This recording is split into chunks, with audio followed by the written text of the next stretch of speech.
Good morning students. आज हम science में 11th चैप्टर गति मोशन पढ़ेंगे।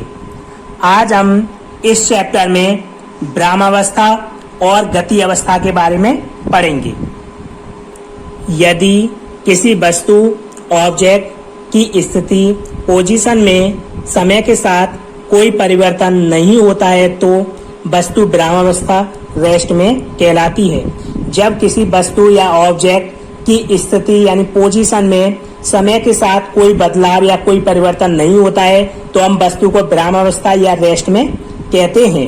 उदाहरण के लिए मेज पर रखी एक किताब भ्रामावस्था में है क्योंकि मेज के सापेक्ष किताब की स्थिति में समय के साथ परिवर्तन नहीं होता है। उदाहरण के लिए हम मेज पर कोई किताब रखी है तो उस किताब में भ्रामावस्था है क्योंकि मेज के सापेक्ष किताब की स्थिति पोजीशन में समय के साथ कोई बदलाव या परिवर्तन नहीं हो रहा है। यदि कोई वस्तु समय के साथ अपनी स्थिति परिवर्तित करती है तो यह स्थिति परिवर्तन ही गति कहलाती है।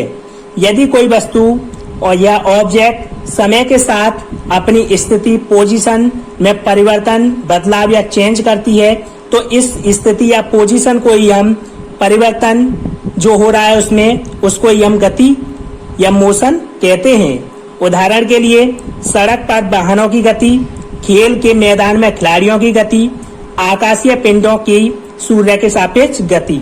सड़क पर जो वाहन होती हैं उनकी गति, सड़क पर जो वाहन चल रहे हैं उनकी गति को हम, खेल के मैदान में जो खिलाड़ी हैं उनकी गति, आकाशीय पिंड है जो सूर्य के चारों ओर चक्कर ला रही हैं उनकी गति। तो ये सब गति हैं और इन्हें हम गति कहती हैं क्योंकि ये समय के साथ बदल रही हैं, अपनी स्थिति को बदल रही हैं, इसलिए इनमें गति अवस्था है। नोट, गति और भ्रामावस्था परस्पर आपेक्षिक रिलेटिव है।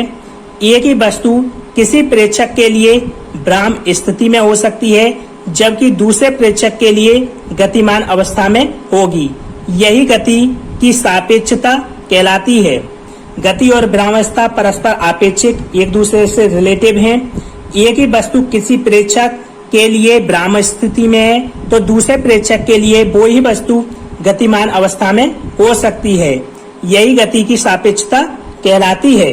उदाहरण के लिए हम मान सकते हैं एक कोई पेड़ है, अगर कोई व्यक्ति बस में बैठा हुआ है और बस चल रही है, बस गति कर रही है तो बस में बैठे हुए आदमी के सापेक्ष वो पेड़ गति अवस्था में होगा, जबकि कोई आदमी बाहर है और खड़ा है एक जगह स्थिर है तो वह उस पेड़ को स्थिर अवस्था यानी भ्रामावस्था में देखेगा। तो हम कह सकते हैं गति और भ्रामावस्था परस्पर आपेक्षिक एक दूसरे से रिलेटिव हैं।